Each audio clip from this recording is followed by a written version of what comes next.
Welcome to the Dark Zone, an adventure racing podcast. This is your host, Brian Gatens. This is our fifth and final podcast coming to you from Rootstock Racing's The Endless Mountains Adventure Race. It is June going into July 2023. It's been a fantastic race. Today's interview is with race winner Bend Racing. They had a decisive victory, and they were kind enough to sit down for over an hour with the Dark Zone. They do more than just recap the race. While they do that somewhat, they talk a lot about their approach and their training and who they are as racers and how they work on becoming the best version of themselves. So thank you to Bend Racing for being gracious with their time, even though they're a bit sleep deprived and even though they're a bit beat up from the race. They were champions with a decisive victory of almost over many hours compared to their over 10 hours between first and second place. So congratulations to Bend. This episode is brought to you by UPMC, University of Pittsburgh Medical Center. They've been very supportive of the Endless Mountains, and we are grateful for their participation in supporting the race. Thank you also to Lycoming College for being the host site, and to the town of Williamsport for taking very good care of us while we were here. Listeners, thanks for being here. This is a good episode with Bend. They share a lot, and they talk a lot, and they were very gracious with their time. So sit back and relax this episode of The Dark Zone. So here we are, the Dark Zone Adventure Racing Podcast, here with Team Bend Racing. Bend Racing just had a decisive victory at the second edition of the Endless Mountains Adventure Race. We're joined by Corinne Cabell, Jean-Yves Dion, Alexander Provost, and Daniel Stortigel. You know, it's interesting in my conversations with Bend Racing, this is the third time, this is the third event that I've been involved in some way, in which Bend Racing has had a victory. Every single piece of data points to the fact that Bend Racing right now is the preeminent team in American adventure racing. Right, the way that you win. This was the same team, I believe, and correct me if I'm wrong, that you as a composition won Exposition Canada not too long ago.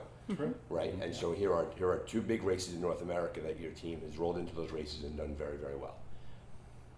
I'm always thoughtful about it. It's interesting when I have these conversations and I think about them. If one thing no team will ever do, and I don't care if it's adventure racing, I don't care if it's basketball, it's football, I don't care what it is. It is rare for a team that is at the top of the sport to talk in great detail about how they got to be at the top of the sport, right? Because you have competitors and you have people who want to knock you off your podiums, and that is for every single sport. And so when we have these conversations, I think that we run the risk of, and this is not a Bend Racing dynamic. I think you saw this with teams, and I'll use some big examples like a Michael Jordan with the Chicago Bulls back in the day, and that's quite the analogy to have, right? That kind of dominance, right? As we go there. We're not quite there yet. Not quite there yet, but I think that you're some work to do. All right, and in the context of where we are right now, it's we find that you're starting to live in that era a little bit, right? I think that if we say that Bend Racing is coming into a race that any team is doing, they know that they're going to be wrestling with you for the top of the podium, and you've now shown that multiple times with multiple races. And so I'm thoughtful about the idea that digging into your specific training and how you do this exactly is kind of a fool's errand, right? Team kind of fall into general conversation, we train steady and consistently we train hard. And so while I certainly encourage you to talk about how you do it, I recognize that there's a depth to how much you want to get into how. I think the interesting thing is that it doesn't matter. Right. I think the funny thing, we were talking about this a little bit before, the details matter, but they don't actually matter. The number of people who do what they think is the right thing is really low. Everybody knows the right thing to do. Everybody knows that they should sleep more. Everybody knows they should take better care of their feet. They know they should train. They know the laundry list of things that they need to do to be faster. They just don't have the structure or the determination. There's something missing and they're just not doing what they know they should do. And so that usually indicates that your goals are not actually the goals that you think that you have, and your stated goals are different than your actual goals, or you just have some block between what you want to do and what you're actually doing. Gotcha. And so I think that's kind of the biggest thing that I come back to all the time, because we're in a sport where the goal is to win or whatever. But that's not really the truth, right? The number of people who enter an adventure race with that as their actual goal is a couple. Most people's goal is to have a cool adventure, or make a story, or have a good time outside. And if part of that is telling yourself we need to go fast, great. That's part of the story, go fast. But if the goal is become a top adventure racing team. Like there's a huge list of things that you have to do. Like have a consistent set of people and like train consistently and like learn from your mistakes and like integrate lessons and put process in place. Totally. And Totally. just document a bit of that and making sure they happen and finding if they don't happen, trying to understand why and just making sure that the mistakes are a learning opportunity to improve. So yeah. So if I hear you correctly, what you're saying is that people know what they need to do, right? I think there's two parts, right? Okay. That's one of them. Right. It's knowing what you do and then being able to actually do those things. Yeah. And the idea of having your stated goal be your actual goal. Yeah, and changing one or the other, because it's totally fine. Like going out jogging and having a good time. That's great. It's awesome. Like, there's no problem there, right? Going into an adventure race and skipping checkpoints and having a great time, like you're winning. Right. Like that's perfect. I would, if everybody could be that way, and we could expand the sport by 1,000 times by just having people excited to mess around in the woods and get lost and find themselves and like be awesome. That's way better. True. Right? Like, I want people to compete against also. Right. So like I'm happy that there's people who are tenacious and want to be fast and want to beat other people, but that certainly shouldn't be anywhere near everybody. And it's not only about beating other teams. It's about doing, racing at the best of your abilities. If you end up, on the podium It's or nice. beating teams, then yeah, it's nice. But I mean, in the end, we want to do, go to the end of our ideas and our take on the sport and see where we can go. So and how far it can lead us. So I mean, sometimes you end up winning races. Sometimes you end up not making the podium for X Y Z reasons. But if you feel you've been racing to the best of your ability and knowledge, then it's fantastic. So do I understand correctly? I don't want to read too much into what you're saying, but the idea that for you and for many people, adventure racing is a sport of self-exploration, right? There's an upper limit to your capacity as a person, and this is a venue through which to explore that capacity. Absolutely. Right. And as a result and on top of that, you're able to put together your life in certain ways. The way that you get to live your life, the choices you get to make that enables you to work not only at that sense of exploration, but also at podiums. Like those two things align for the two of you. And then there are people out there who, for various reasons, don't have the capacity to train and live the way that you are able to, and yet their results are still their results, and there's a certain level of symmetry between who they are and who you are that exists. Absolutely. It's not a matter of podium. Unless I didn't get. It's not going No. to me anyway. It's not the ultimate goal. When I enter an adventure race, it's like Alex was saying, is to try to do the best of what we can do as a team of 4. And if we end up finishing in the 15th place, and we feel that we gave everything we had, I mean, I'll be happy with that. So every race we enter, we try to leave everything on the table, and sometimes it implicates to give your pack, for example, or you gotta forget about your orgueil. How do you say that? Pride. Your pride, your ego. Yeah. You just set that to the side. Yeah, exactly. And to be honest with yourself and with your teammate, because no, don't take my pack. I'll be able to run, but you're slowing down the rest of the team, so you might as well give it to it. So as we illuminate what your race experience is like for the average racer, as they kind of understand how things go through, it's safe to say that you will experience to a different degree the same thing that every other team goes through. That there are highs and there are lows, and there are points that go well and points that don't go well. Totally. And I was speaking with another racer this morning, and she was. I think it was her first 5-day race, and she was, congrats, amazing, you guys are so strong and thing. And I'm like, well, yeah, thanks, but it's as hard for us that it is for all the other teams, and we make mistake and we go through the same struggles. It's just that the one of the main difference is that we have process in place to address these situations, and so we kind of try to catch the problems or the issues and try to solve them really quickly, and then all that always align to our goals to make it as fast as a team to the finish line. Gotcha. Queen, what do you think so far? Well, I think one big difference with band racing, and I don't know if probably other group of people have the same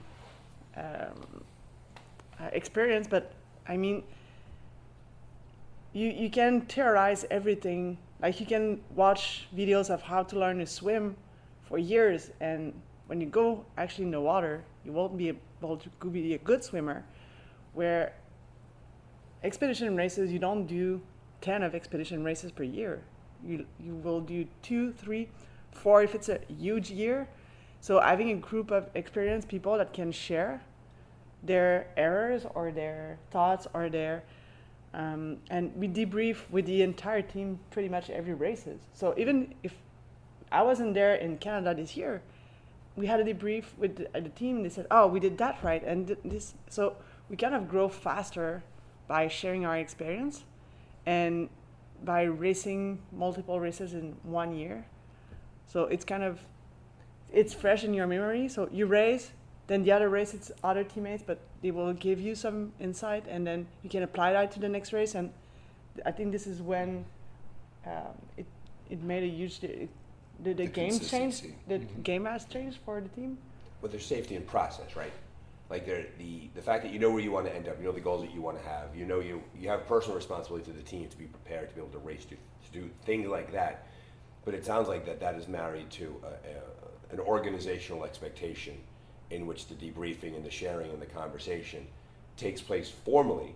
So then as a result, you get better and better each time. And one thing we all know in life is that small things compound over time, right? If you do enough small things correctly, to use a baseball analogy, we've gone from basketball to baseball now. Singles and doubles, right? Teams that hit singles and doubles consistently win games. They put players on base, and so that's the point that you're making there, and that's one thing that is. Because remember, the dark zone is all about the newer racer, right? And that's the one thing that anybody can do, regardless of your capacity, regardless of how much time you have, regardless of your physical skill set. You could certainly sit down with your teammates and talk about how the race went and have a sense of honesty that goes about it. And dare I say sometimes brutal honesty in which the pride gets put to the side. It's really hard to have honest debriefs. So what do you do? So now this episode will land soon after the race ended. The race ended this morning, and in my intro I will talk about the race itself, how it went for you, right? This is, if you notice, it's interesting. The five of us have been here together the entire week, and so we're talking about it because we know what happened, and people at home right now will have. In my intro, I will have talked about what led to this point, the size of your win. How soon after the event do you have that honesty brief? Do you use these moments immediately following the race when the feelings are raw and they're right in front of you, or do you have like a cooling off period to sort of process a little bit? Like what works best for you? An immediate conversation, days later or weeks later? What's the process that you tend to follow there? All of the above. Okay. We talk during the race. We talk on the car ride to the race. We talk all the time. Yeah. Like the more we talk, the better. Yeah. And it's really is an open channel of communication. But I mean, in terms of freshness in our memories after a race, to go really into the specifics, like we did our official debrief. We did that this morning. Right, so we finished yesterday morning. Mm-hmm. So yesterday was more of just napping a bit. And right. And so for context, today it's Saturday afternoon at 3:20. Yeah. Right. It is Saturday, right, guys? Yeah. Okay. Very nice. Anybody who raced 5 days at home will get that. So the race started Monday morning at 10 o'clock. You raced through the week and you finished yesterday morning after roughly it was 92 hours of racing. Yeah. So after 92 hours. 120-hour race, you need 92 of them to clear the entire course, well over 100 checkpoints, and so then you used and coming in the morning, maybe it helps you, right? Because the day is in front of you. You finish at 10 o'clock at night, most likely the debrief won't happen right away. But it sounds like that as soon as you came across the finish line and as soon as you went through you popped the champagne and you spoke with each other, you started to eat, I even observed that already the mini conversations were happening between you. And now you processed with each other, but then also by the way that Rootstock Racing put together the post-race experience between the pizza that we had for you, courtesy of Jim Mernon and Kate Matthews. Amazing. Nice, right? Let's give a shout out to the Super volunteers, good. right? Yeah. So for those at home, every single finisher, and I like to point out, adventure racing does its best to be a very democratic sport, right? So the experience that Bend Racing had coming in first and getting the pizza and the couches and the finishers lounge and the big screen TV was the exact same experience that the team who came in at the very end of the race, Yeah. right? And so that was a big part of the ethic in which we put this event together, that everybody gets the same thing. But I could even observe that you were beginning that processing with each other and with other people too. You were using the conversation to talk about that granular stuff of what happened during the race. How easily or how hard is it to you to go next level? You talk about the experience that took place, right? The checkpoints, the speed, your feet, your food, all of that. And then you get into like a deeper level, if you will, of the conversation of how well that treated you. Do you reserve that for now? Do you reserve that? Will you get together on a call like on a Monday night? Will you when will that take place? When you really dig into it? Or because you're traveling as a pack, right? You've been together since the race end, you're traveling home together. Does that take place then? And is it formal or is it just sort of ingrained into the culture of you as a team? The formal one, the formal one, we went through a lot of specifics. Stuff occurs to us at random times, and then it just goes in the team chat. God, it's like, oh, we need to modify the bike boxes in this way to manage batteries or whatever. And then we put the concrete plan stuff in a separate place. Yeah. So there's the thinking and there's the doing.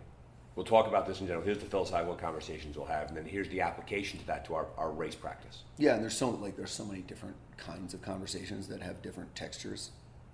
There's mechanical, how do you fit your bike in the box the best, and then there's how do we balance the emotional needs of different people on the team. Those are very different. Those are wildly divergent Very topics. different. Right. Managing a teammate as they struggle or don't struggle during a race versus where does my wheel go? Oh, I'm just even talking about how do we put squads together? Got it. How do we get this person and this person to understand what racing together should be like or will be like or whatever. Right, because having various combinations of people, those combinations vary over time. Yeah, and we have 12 people on the squad. Right. So how Right. or maybe is it 13, 14? There's a lot of people. Right. We kind of have the separation between the Canadians and the Americans somewhat, because there can only be 7 on the world's roster. Yeah, there's the way the rules are set up. Yeah, exactly. So we have to kind of play around with that a bit. So we're quite a big crew. Yeah. Well, sometimes it might get a little bit unwieldy, right? There's 4 of you, the 4 of you right now in front of me, and there's roughly 8 to 9 of you outside of here that are part of that squad, and you work together in various combinations. Yeah. Well, and it's awkward. When we went to Worlds last year, one squad had 2 navigators and the other squad only had 1 navigator, and we just couldn't quite get it to work with 2 navigators for you guys, and that was just super hard. Yeah. It's okay, lesson learned. Let's not do it that way again. Yeah. And in that race, it was interesting. Also, we made some small errors, nothing that had an effect on the results, but it was nice to see, oh, that's a different kind of error. Oh, we also made that error, another kind of error, and kind of trying to use this little learn at every checkpoint that we mess a little bit, apply to make sure, oh, we did it in that checkpoint, next checkpoint, we don't do it. And then we did some new errors. Yeah. But at Plenty of traps. Plenty of different kinds of traps. Every time we were talking about it. Yeah. Debriefing at each checkpoint where we felt was not nailed it. So you even do it, that's even a micro perspective, Yeah, inside the race itself, CP22, to say, wow, we really had a tough time with what did we do wrong right now? I could have read the map better, we misread this, and then you... Oh, those specific examples are bad ones. Right. Not to say that, but those are not doable things, right? You can't say, well, I'll read the map better next time. Right. right? And so the goal is to always have doable things. So one concrete example was like, everybody needs to look at the map if we're going from traveling to searching, right? Because everybody knows how to read a topo sheet, basically. Sure. So it's like, in what general direction and how far is the checkpoint? And what does the topography look like? Is something that everybody should understand. Because like, we spent a bunch of time like with people looking in the wrong place.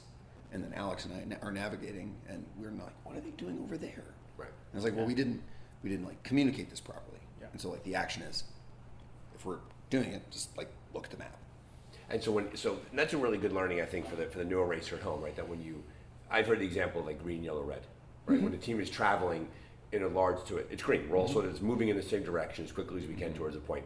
Yellow when you get a little bit closer, and then red is basically the navigator saying we're now on top of this. This is what we're looking for. Now let's go look for it. And then obviously there's distance expectations in the sport. You spread out and you kind of canvas out a little bit and you come across the area like that. So those are the things you're talking about right there. Yeah, and framing things as things that you can actually do, right? So like, if that is read the map better, maybe a better way to frame that is remind the navigator of X, Y, or Z, right? The one that came up this time was like, remind the navigator that they know what they're doing. Yeah. Right? Absolutely. Like, just pretend that you know what you're doing. And It's two separate things. One is theater, right? I look like I know. I'm looking at the map. I'm looking around. And one is actually doing it, right? Right. Those two things. But sometimes there might be in the idea of ego. I talked that before. You brought that up. That sometimes as a team you fall into the trap of thinking I'm now performing for my teammates, and as a result of that, I have to make them think I know what I'm doing. And sometimes do people that gets do hard. that? Yeah. I mean, I understand That that. sounds awful. Yeah, it sounds awful. I understand that. That. I'm so sorry. Please don't do that. No, but I understand why it could happen on some teams, because especially if you're in the process of building teams and learning and growing in teams, and if it's the first time you kind of have an opportunity to race with people. But at this point, we feel that honesty is certainly a better way to a better behavior to have, to make sure that the appropriate actions are taken. So if I don't feel correctly, if I don't feel good, I want to raise the flag. I want to be the one who raises the flag as quickly as possible. This is one of those like stated goals versus actual goal things. Yeah.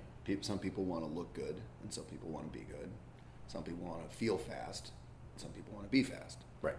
And feeling fast and being fast are different. Yep. Yeah. And to your point, Alex, the idea that like the team is served much better when the person Absolutely. says it first. Absolutely. Right. I will serve my team better if I say, hey guys, I don't feel good. Can you guys help me? Can you take a bit of weight and let's just find a solution? Because I mean, our sport is about finding solutions. It's there's always something coming up, and it's about finding solutions. So sometimes it's a gear solution, but sometimes it's an emotional solution, or sometimes it's just food or things like that. So I mean, it can be a gazillion things, but it's always how do we find solutions. So, Yeah, I've heard the example that like adventure racing in its purest form is problem solving. exactly. And the problems are incredibly complex. And sometimes it's the problem of getting to the race, right? All the gear, everything. We've had teams in this race. Every single expedition race that I follow, pay attention to, or listen, there's always some team that has some gear disaster on the way in. Absolutely. Adventure Race Croatia, we had one teammate with 3 airlines, 2 countries, and the gear was there. We know that Natalie and Team Visit Penticton, trapped in Toronto, and a volunteer named Keith got in his van, drove the 5 hours to Toronto, collected Natalie and the team's gear, and drove the 5 hours back. And so all of those things happen. So it's the problems, it's solving problems on the way to the race, at the race, Yep. and then using the opportunity after the race to solve those problems, to discuss how you solve them. Exactly, and a good example of that is that there were no really good flights for Dan to arrive in time in Philadelphia. Mm-hmm. So he would have arrived like Saturday night or something, and we felt that was too tight. and there was a chance that his gear didn't make it in time or stuff like that, and it would put a lot of stress on our team to have to solve that on Sunday before the race. So we adapt. Instead, we had Dan flying into Newark, and we drove to Newark on on Friday evening, and we picked him up on Saturday morning with his gear, and that was already a stepping stone to for it was something we identified as a possible trap, and we adapted our plan already having with a solution for that. So. As a proud resident of New Jersey, I will thank you for using the Newark airport, and also that driving to Newark voluntarily is quite the act of heroism on behalf of the team. So from an East Coast person to another, thank you for doing that. And shout out to New Jersey. And so I think the person going home now, if they listen to us in the car, or if they're following up on this, because there are folks who return back to the podcast over time, that the idea that looking at it as problem solving, right? The idea that is all the race really is. Alongside that too, you have to show up to the event able to solve the problem, mentally strong, physically strong. I mean, you could have all the great ideas in the world and want to do well, but you have to be able to show up. Right? You have to be able to carry yourself through. I'm assuming in any organization, right, that is interdependent, right? Like your success is as fit as you are, as fit as you are, the team then moves together well. What do your, and it's a question I get all the time, what are your individual, like, what's a rough outline of your personal training in terms of how much time do you dedicate per week to be fit for a race such as this? There are people who look at your performance and say, well, I could never do that. And I always argue, they have as much time in the day as you and I do. Different demands, obviously, Absolutely. But they can do it. So in a very broad stroke, and you can go individually or as a group, what does your physical training look like? Like how much time do you spend on your feet? Do you spend in the mountains? Do you spend in the gym? Do you spend training at home? What does it look like? Our coach, Jason, who's on the team, there's kind of a separation between training, what we're actually training, which is aiming for physical gains, which winds up being, I think, 6 hours a week, It's something not, like that. it's not that much. A couple of hour and a half workouts a week. Base season has a little bit more, but never more than 10 a week. And just it's a pretty minimal approach. It's very targeted. We also have a lot of background. Oh sports, yeah, no, so I mean, we've been in the sport for We have 20 we have- years. you we have have a the- base. Yeah. Exactly. Right. So, And now so- we're aiming more for high intensity, but smaller or training or shorter training, and that's also because, like, personally, I'm not afraid to run for 24 hours straight. I know I can do it, but can I do it fast? That's where, like, last year I was like, I'm not sure, and that's the part that I need to address. It's not the distance or it's really the how fast can we do it. So that's more practicing speed. But I think realistically, 5 to 10 hours a week is what you need in order to make consistent gains over time. Right. I think less than that No. is like kind of not going to Yeah. happen. And more than that, likely you're going to get injured. yeah, and the really important thing is consistency. Doing a bit like every day or 2 days, and doing the base as much as you can. And the way I like to explain it sometimes is the best way is to integrate it in your day-to-day life. A good example of that, I mean, we go to the every time I go to the grocery, I do it with a backpack, and I fill it up, and I go there walking. But I mean, it doesn't make me a better racer, but it certainly helps, and certainly provides some kind of consistency with having weight on my shoulder. So You are good at carrying weight. yeah. That's something that you mentioned, really important. It's okay to train, but you got to put yourself in a situation, especially if you never raced, in a situation similar to when you will be racing. So if you never ran with a pack and you end up starting a race tracking pack raft, and you have a 30-pound raft on your back, that's where you get injured. That's when you get injured. And so I try to have the tendency to train with a bit of weight and put myself in a situation similar to. There's a team. what I see. A team did very well this race, a team called Trust the Compass, and I had the chance to know them very well. They're out of Philadelphia, and this was their first 5-day race. And following their training to this race, they did exactly that. They did a lot of race simulations. Like they would work all day Friday, get home and these are racers with families and commitments and jobs, and get home Friday night. It's Amazing. They'd eat their dinner, they'd give their family a kiss, and they would get on their bicycles at 7 or 8 o'clock on a Friday night, and they would ride from Friday night into Saturday morning, where they're simulating the distance, the nighttime riding, all of that. Amazing. And as a result, when the time came during this race, they were able to replicate that. So I think you're spot on that you have to do those things, whether it be carrying groceries in your backpack or having those race specific training. That's huge to do. I think we need to give a little bit of a caveat for the person listening to this who's getting into fitness. You're able to do it on 5 to 10 hours a week because you've been doing this for a very, very long time. No. Say more about Absolutely not. No. I mean, yes and no. But I mean, you come to a point where you have to do less pace because you've done a lot of it beforehand. But I mean, if somebody's on their couch right now and they're relatively sedentary, right, and they want to do a 5-day expedition race, they can certainly knuckle their way through it with a base level of preparation. We have, God bless, we had people out here this week who new adventure racing who jumped right into a 5-day race and had amazing experiences where they look like different people after the end of the 120 hours. Yeah. But to the point being that it's tough to go from 0 to 60. It's tough to go that. You could do it, but it's tough to be there.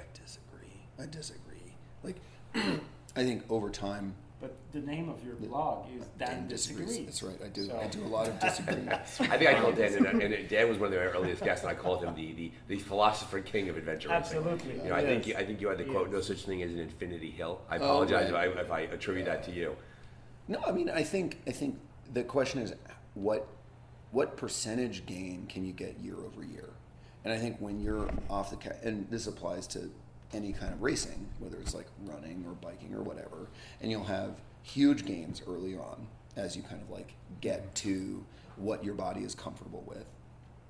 And those gains are so easy to get, right? Like running twice a week will take you from a 15-minute mile to an 8-minute mile or whatever, or 10, whatever. Like you can get quite a bit of progress like relatively quickly. And then you enter the period where it's like, how do we start getting consistent 1 or 2% per year improvements, or maybe more. There's some, but small marginal gains every year, and that's when periodized training and like all of the like advanced stuff comes in. And I think my point is that you can make consistent gains over time, regardless of where you are in your like journey with 5 or 10 hours a week. Like what's what's the volume for Off the Couch, and what's, I don't know, Courtney DeWalter's training volume, right? And it's like, I'm sure there are sports and there are athletes that need more than 10 hours a week, or are making productive use of more than 10 hours a week. But it's certainly not a requirement for adventure racing, certainly. I agree. But I think you're spot on about that. I think for the purpose of this race, I think there's two things. The purpose of this sport, I agree with you. I think that with consistency over time, you can be a solid adventure racer. I think another thing, and I am far from a coach and exercise physiologist, but I see this in my profession. I work with children for a living. As too many coaches mistake volume for quality. Totally. And they grind very often young athletes into the ground because they think that running more or training more is going to be equal. And there's that fine line between overtraining and proper training and undertraining. It's a hard thing to nail in specific, but I do think that the default position is overtraining. Yeah. If a little bit is good, a lot is better. In reality, that's not the truth. Yeah. Yeah, no, I guess to add to that, you have some, good training, let's say 5-10 hours, and it's good. On top of that, and what we like to do is also, make it of a hobby to just go in the woods and build it just into your go lifestyle. adventuring. I agree. And because you gain some really valuable experience, doing that, and that's not training. That's just learning and getting. It's playing. It's fun. playing outside in the woods. And I think yes. So that, I mean, it's kind of two separate things, but it's one on top of the other, and it's really connected and complements each other. So, But I think the other important thing in adventure racing specifically is that the most important thing is going in the right direction. Like speed is secondary, absolutely. and like And if you just like don't take a step in the wrong direction, absolutely. like you're way ahead of most people. Absolutely. So, adding to that is that one way to train but not feeling you're training is orienteering. Yes. All right, just knowing how to orienteer, play with the map, go in the woods, and these days you can just go online, create your own map, create your own course. Or We have- orienteer.co. Orienteer.co Right, which that you're able to and I want to give Dan some airtime on because I think that, and Dan and I have spoken offline about that as how that could be expanded into. So at that point, finish your thought, Alex, and let's give Dan a chance to talk about it. I was just saying that just saying that playing in the woods, orienteering, is equally as important as training to be able to replicate that in adventure racing, and not to mention that it brings you a lot of confidence in the wood, and then it's a day-to-day. I mean, being able to navigate, either it's in the woods or in the city, it's a day-to-day thing. So. Before I give a kick it to Dan to talk a bit about orienteer, and I'm gonna paraphrase a quote, and I'm gonna kind of butcher it, and I'll make it a point. For those at home, go find the actual quote, but it's a French philosopher named Chateaubriand, and he talked about the idea that the most fortunate person is the world who cannot tell the difference between their work and their play. Yeah. I think that it's not, and I think that adventure racers are best served when they're able to bring those two into their lives. I've never recorded an episode of The Dark Zone. This is with rare exception do I record a Sadly episode of The Dark Zone. And the reason being is that any adventure racer worth their salt is nowhere near a microphone on Saturday, right? If they work Monday to Friday, they're in the woods playing, if you will, going into that. On the topic of playing in the woods better, Dan, talk about orienteer.co. Yeah, I basically infinity years ago, I wanted to run orienteering courses, and there was just like too much time in between orienteering meets, and I think I lived in a place where there just weren't any. And so it was too long between events, and so I made an app that let me create and run courses, and then I had a job change, and then spent a couple months kind of dialing it in and kind of building it out as a more real thing. So it's much better now than it was, but it's still not perfect. So if you play with it, have any feedback, let me know. Yeah. Shoot me an email. And I'll put a link into the It's show notes amazing. about that. Yeah. And I think I've had a chance to play with it also, and it's a very it's a low effort, high return way to get in the woods and to. Yeah. I full disclosure, I'm not a hiker. Yeah. Like I'm not. I love the woods. I love the outdoors. I'm not going to go to a trailhead, park my car on a Saturday, and walk in a big loop for 3 hours and go home. That some people do that and they love that. Yep. Great for them. In my opinion, the woods are a playground, and therefore the orienteering puts that together. When it's funny for me, right? Like if you say, "Hey Dan, go run 30 miles," I'll say no, unequivocally. I have no Yep. interest.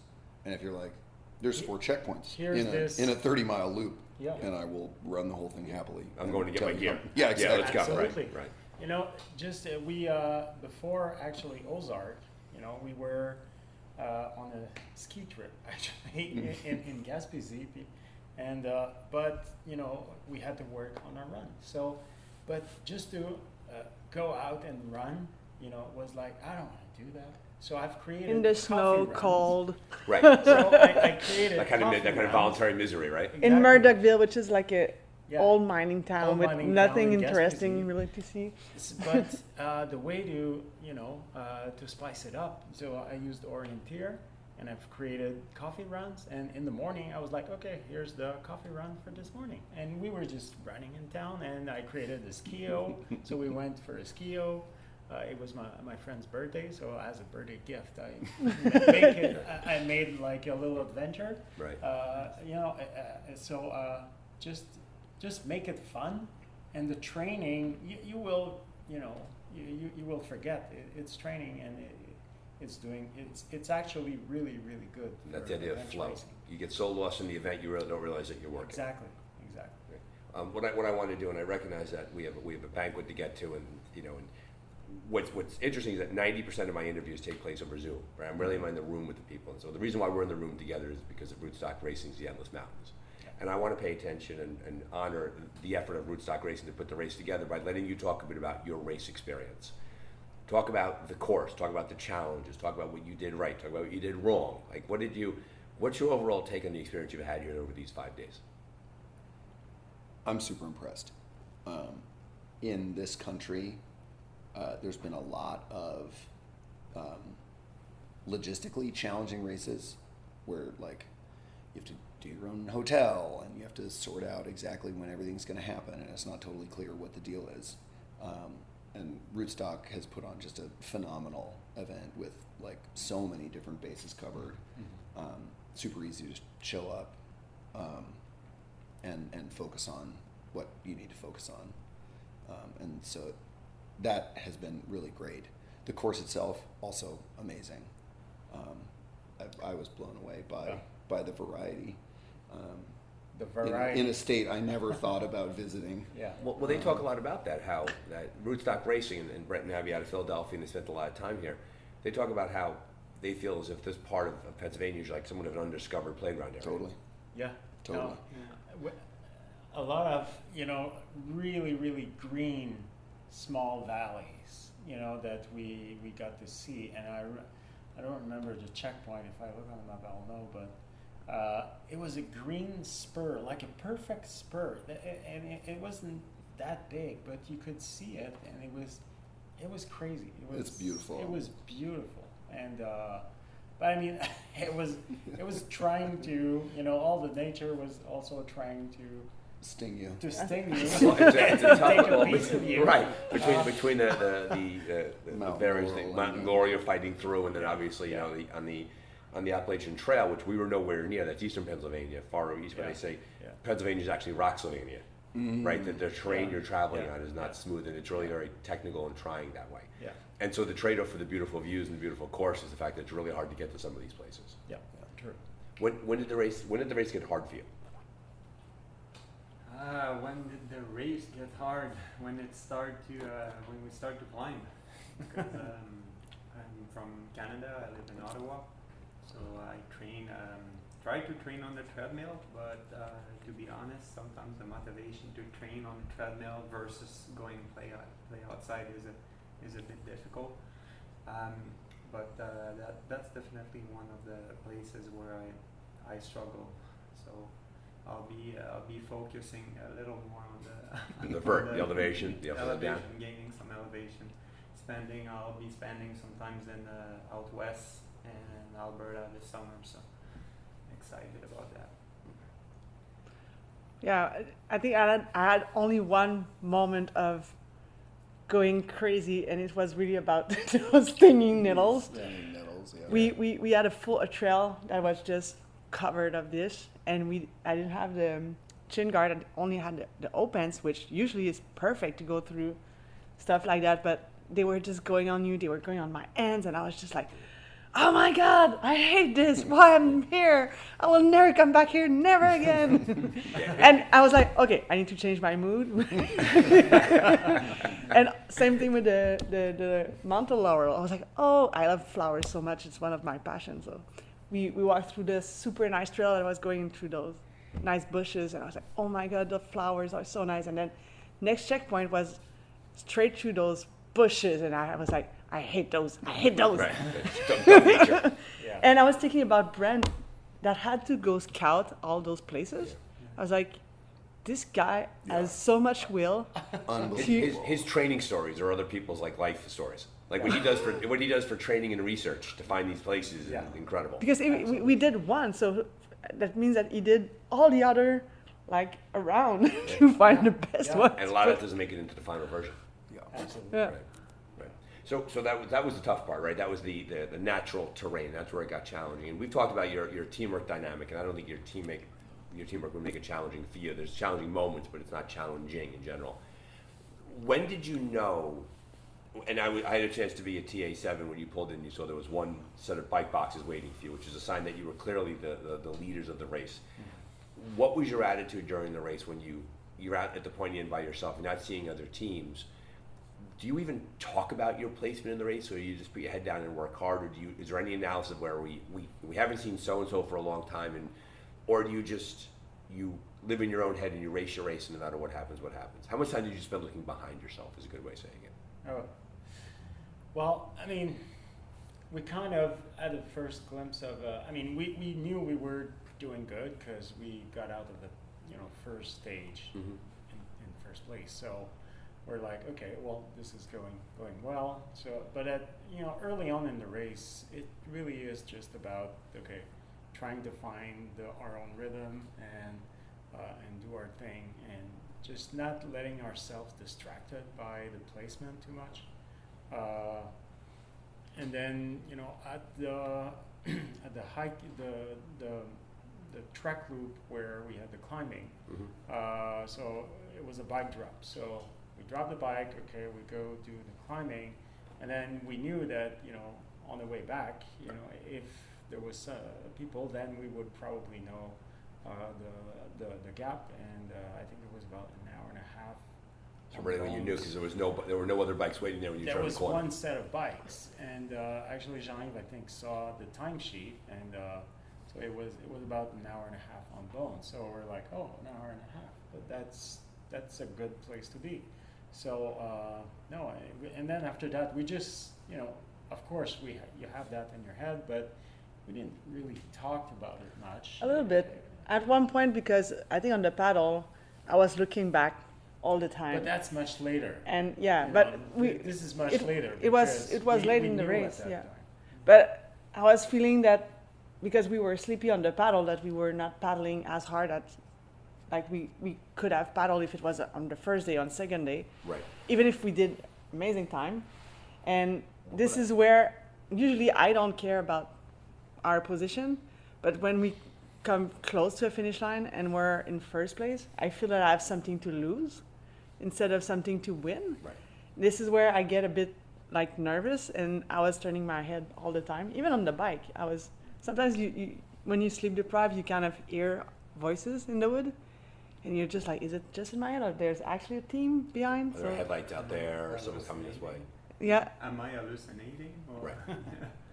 And you start wondering yourself, like, and then you get into like there was just this idea, like, where's your head in terms of what if you saw headlights, like car headlights off in the distance? Would you think that someone else was coming? And you get into that weird spot later in the race because you're up for days at a time, right? And all of a sudden the things you imagine become real if you're not careful. Actually, one time, Jean, you told me there's a team behind.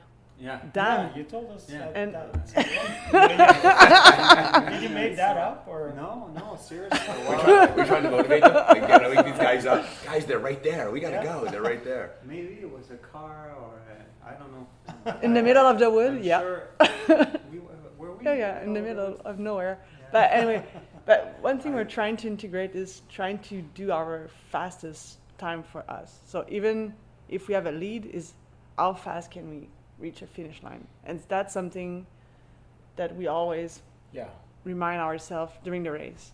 We look at We don't want to lay back, even if we have like a gap. Yeah, exactly, because you realize if you begin to we saw this in transitions with racers that were the mid-pack racers that were fighting to get going. A problem that they run into, and this is once again a teaching for them, is that when you race for 5 days and you're 3.5, 4 days into a race, and you have, say, it's X amount of stages and there's 2 or 3 stages left, you've done so much beforehand, you easily fall into the trap in the transition here, thinking that the race is almost over, and you begin to gear down and you begin to back off a little bit, and all of a sudden the volunteers who cannot get involved in racers' performance. Our job is to assist. Our job is not to assist. Our job is to observe and do what we can, play our role.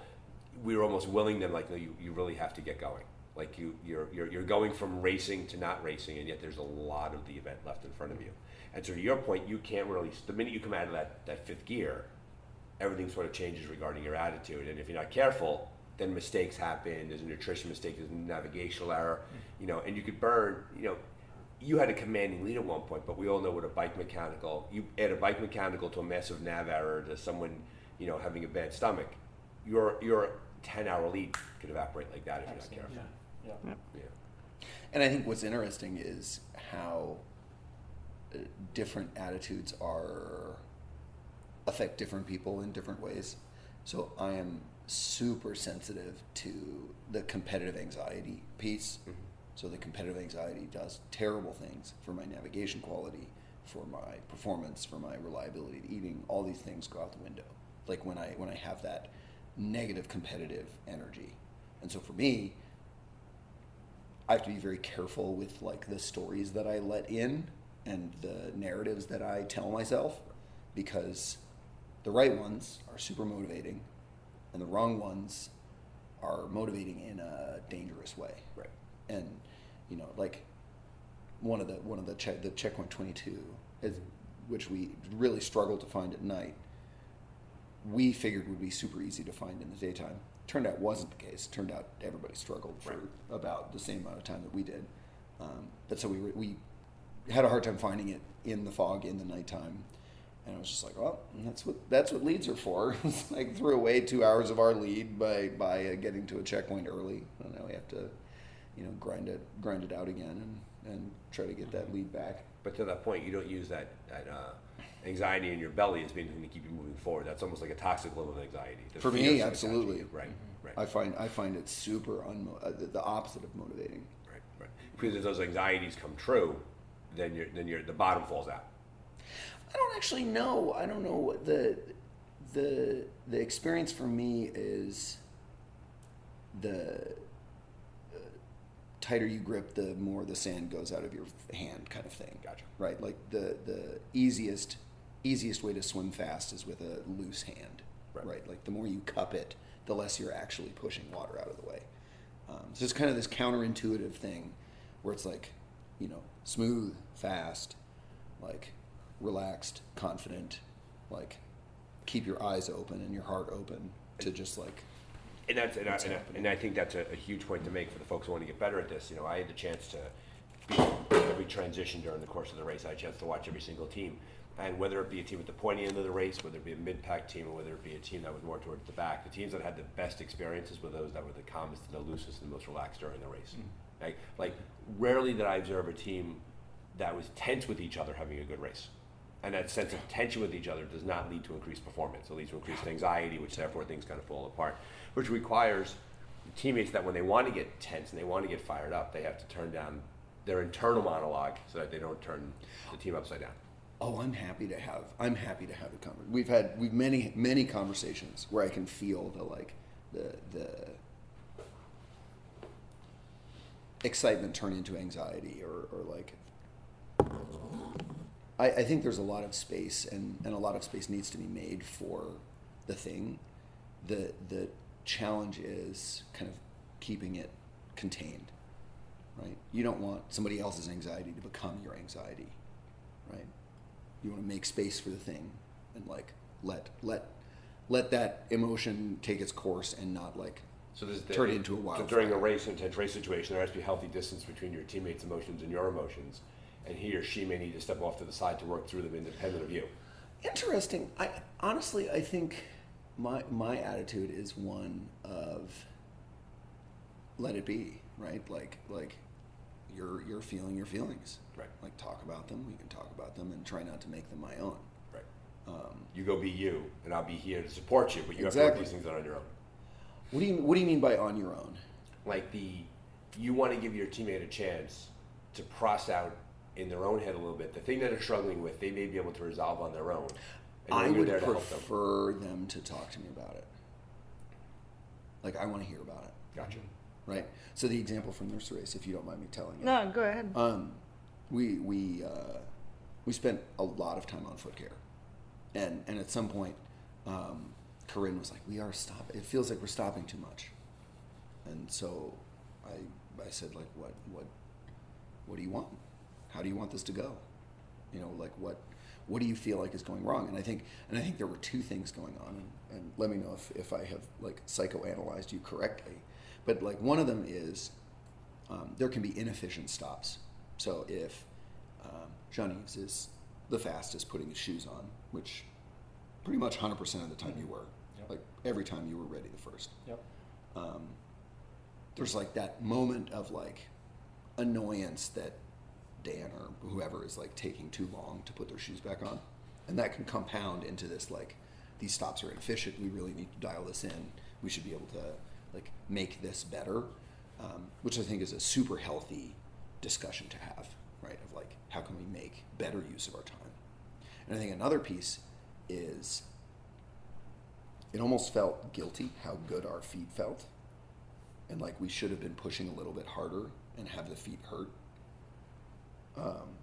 That like, it was like almost, we were wasting time keeping our feet feeling so good. But in the same way, it's such a fine line. It is a fine line. And I would much rather ride on the side of like comfy feet and moving fast. But like for me, I love that moment where I felt pushy. Yeah. Well, I felt that I had to let it out. Yeah, yeah. I let it out. And he said, oh, I have a different point of view. Here's my point of view. Yeah. I was like, oh, yeah. Right. Well, thank you for your point of view. Now I feel better. Right. And because Right. you speak with each other honestly outside those intense situations, when those intense situations arise, there's a muscle memory of relationship where no one takes it personally. We've had hard conversations when it's not intense, so therefore we have hard conversations when it's intense. Yeah. Yeah, and there's also like, many small conversations are easier than many big ones. Right. And Right. It shouldn't get to an epic point where the team is imploding in And- each other's throats, and all of a sudden you're having this totally. whole And huge release of and I emotion. tried- It was I- definitely not like a fight, or it was just like, oh, I feel like this. And then you said, that's my point of view. And I was like, oh. I tried to be very careful, right? Yeah. Very like tender in my holding of that thing, right? Because I don't want to feel like you're wrong, and like you're wrong for having felt that or having thought that. Right, you have to honor your teammates' feelings sometimes, even if they're wrong or not. And you shouldn't Well, try to talk somebody out It's of it. not, and it's not that they're wrong, right? It literally isn't that they're wrong, Right. right? It's just like, what do you want? Right. How do we align your feelings with your goals and with your actions? And it's like, if what you're feeling is like, our stops are inefficient, we need to work on them, let's talk about that. And if you're like, why are we stopping so often? Like, my feet feel too good. But- Then it's like, Yeah, our but- feet feel so good, let's run faster. That's a great problem to have. This is a great. And it's actually, it already brought us to modifying our protocol for, Totally. for these stops. Totally. Because we realized that, maybe the number of stops is not the issue. Maybe it's just that we should make better use of time in Totally. these stops. And Totally. we realized that, we can do something else that will be Exactly. beneficial in the grand Exactly. scheme of our race. And we're like, you know what? Yeah, we already have a plan in place for this. So One of my favorite stories was from World Championships in 2020, where I raced with Chelsea Magnus, and she and I had been on a very similar training program, and the two people that we were with had been on, I think, like one of the guys joined last minute, and so we had like a very different race because there was a big training gap, and so she was so frustrated on one of the climbs. She was like carrying everybody, dragging everybody, and she was just like beside herself. And so we just like had the conversation, just like, how are you feeling? Like, what's going on? And like when we kind of got to the bottom of it, she was just like disappointed at how good she felt, like that she had all this training under her belt. And it's like, okay, yeah, that's a hilarious thing to feel sad about, that you're just so strong in this moment, but that's what's real. Like, and thank you for telling me. And this is like an amazing place to be. And like, let's do with it what we can, And that gets more challenging in the context of teammates who might be in different places. Yeah, but everything, like, you are where you are, right? And it's like, how do you get from where you are to where you want to be? Right. And it's like, I think our thing there was like, we learned so much from that race, and we had a great time. I love the Darren and Lars who we raced with. We had so much fun with. And that appears to be the idea too, that the idea of having fun. And that's clearly Totally. built into what you're Yeah. doing here. You're not just you're not the adventure racing version of the Terminator, right? You're out there, No. and there's a looseness to your racing that goes on. Absolutely. And, a lot of the time we have that conversation with other racers, and I'm telling them we're not Terminators. Well, that's the funny we're thing. not RoboCops, and they're like, Totally. "Oh no, I thought you guys were just going," and I'm like, "No, we have struggles, and we make jokes, and The amount and of we fart." Oh my We God. fart like anybody. The amount of fart jokes and but the Terminator thing is a very interesting. I appreciate you for bringing light to the farting issue in Exactly. adventure racing. Thank you for that. It's I'm part also glad it's hour, it's 1 hour you've done that, so people stop listening by now. The Terminator thing is interesting. You know, like Jason and I did a race over the summer where we paddled like 1,000 miles, and one of the things that came up a lot is like, you know, oh, this like they're just paddling machines. They just paddle all day, and I had to laugh because it's like the amount of emotional intelligence and like care that we had to have with each other, and like to maintain the motivation to paddle consistently for that long is crazy. And I just love this, the difference between like what it's like to be in that moment to how it seems outside. Right. And the perspective of like looking at the Terminator as being this like extremely emotionally self-aware character who has a single task Right. that he's doing is just like so funny and awesome. But that's how it is for us, at least. It's like the more we're able to tune in with how we're feeling and what we're doing, the better everything goes. I think it's an important point to make too, because it's and I try not to belabor the obvious when we talk about adventure racing and training, but it's worth underlining for the newer racer that it's not simply a game of physical capacity. Definitely not. It's it's actually not. I mean, to do what we did, there's some physicality. yeah, for sure. Well, right, but it's not Yeah. simply that. No. It's Right. not simply that. Yeah, because we have seen adventure races where people show up who have a high level of physical capacity in other sports, and Sure. they think that there's a reason why adventure racing is not dominated by 4 people who could bench press 300 pounds and they can run 8-minute miles, and there's a reason why they don't succeed in the sport, and people who don't have that level of capacity do. Mm-hmm. Right. And that's what makes adventure racing so great, the complexity of the sport. Yeah, true. And no, it's not just physical. It's I mean, of course, it's you know, one part of it in the grand scheme of it. Right. But you know, just you know, yeah, just being able. No, I'm sorry. about just No, just no, no, knowing no, just I- knowing about what you want to eat or how do you eat. That's something that I've grown Yeah. like in the past year, and I feel a different racer now because, and that process started last year in Canada, and I raced with Dan, and he was like, "Yo, you don't eat enough.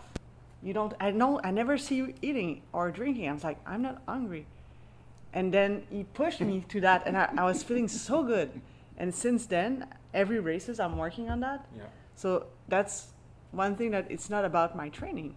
It's how can I like intake food enough to be a good racer on 5 days. Right. And It's the training is complementary, not Yeah. not in front of and not behind them. Yeah. And I think alongside. I'm much better this year just because of Yes, this the most small, important thing for you is just to like eat more.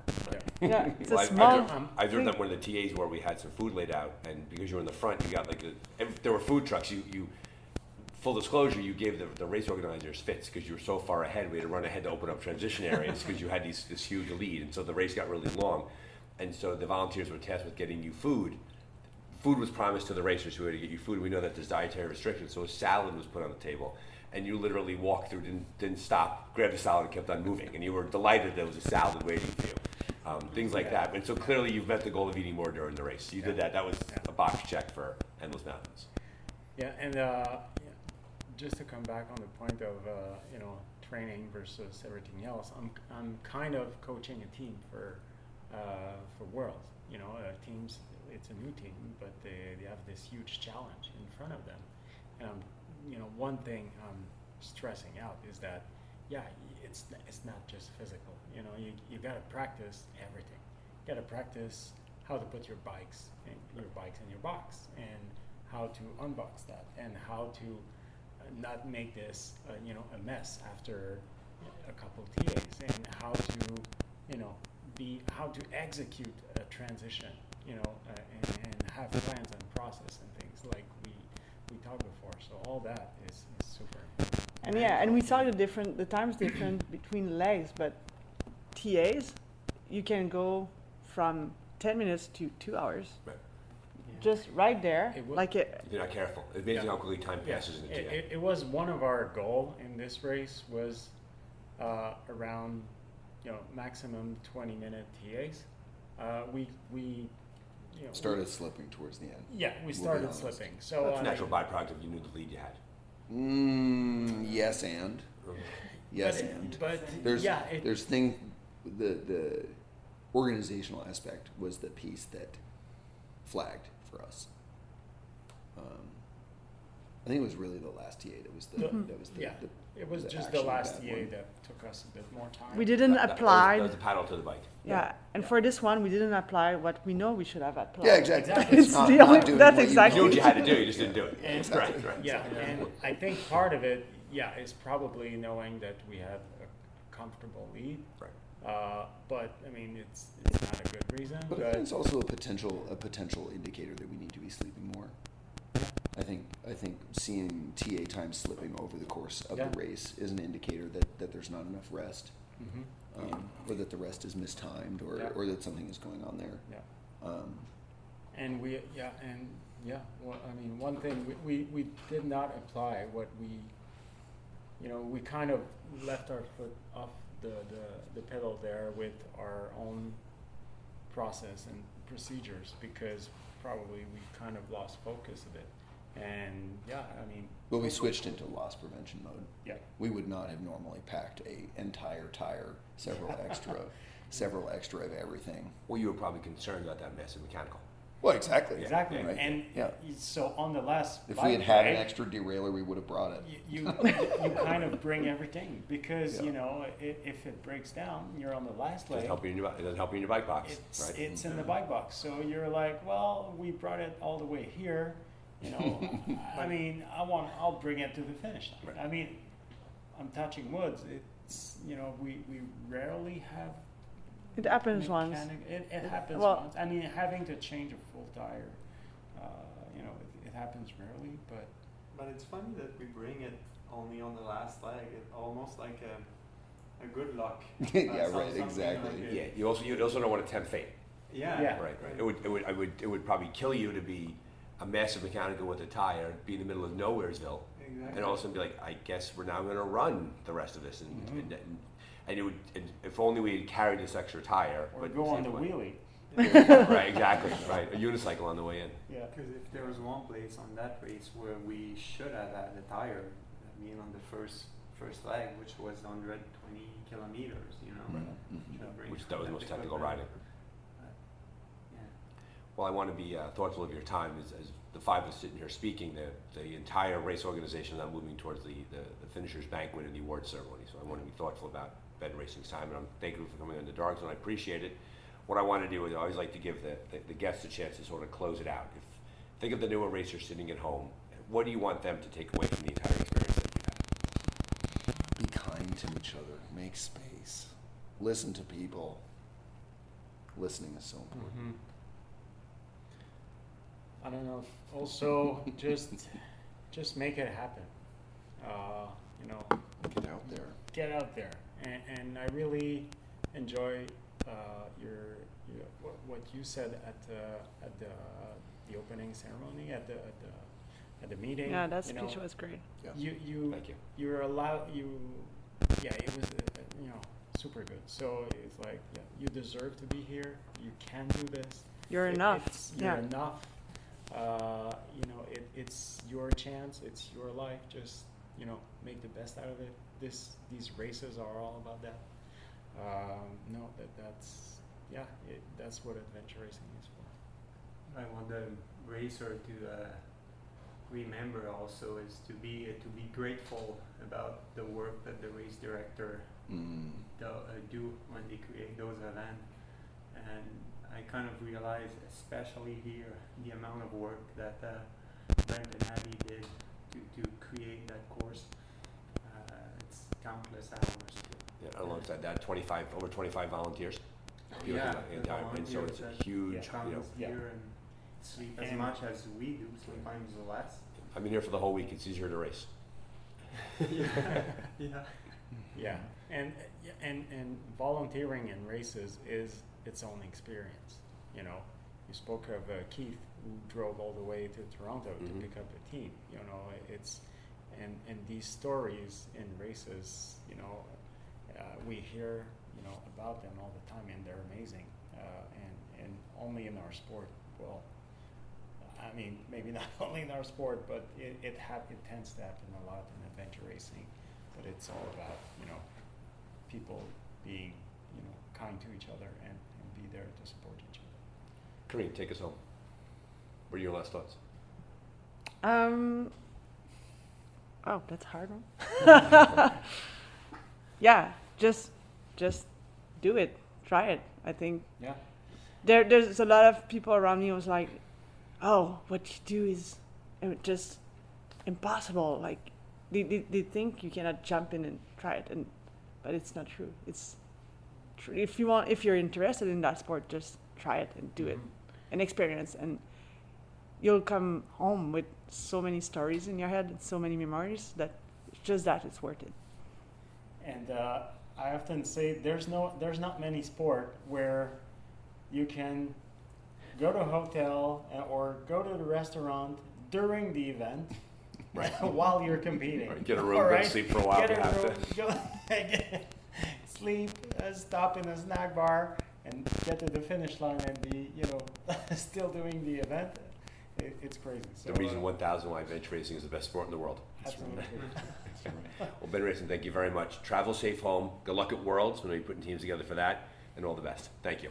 Thank you so much. And here's a thank you gift. I have a can of now maple syrup. Thank you very much. Maple syrup. Thank you. From Canada, it's always our gift to the people we enjoy being with at races. Well, thank you for the gift of maple syrup, Ben Racing, and get home safe and sound. Thank you.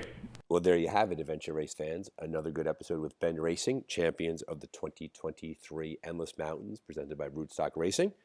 Again, thank you to episode sponsor UPMC, University of Pittsburgh Medical Center, for supporting the race, and to Lycoming College and the city of Williamsport. We've had a fantastic experience here over the course of the past week. 5 episodes in 5 days. Hopefully we've brought a lot to the adventure racing community. Thank you for being a listener. If you like what you hear, please head to your streaming platform of choice and click, and do all those other things. Have fun racing, have fun training, and be safe out there. All the best.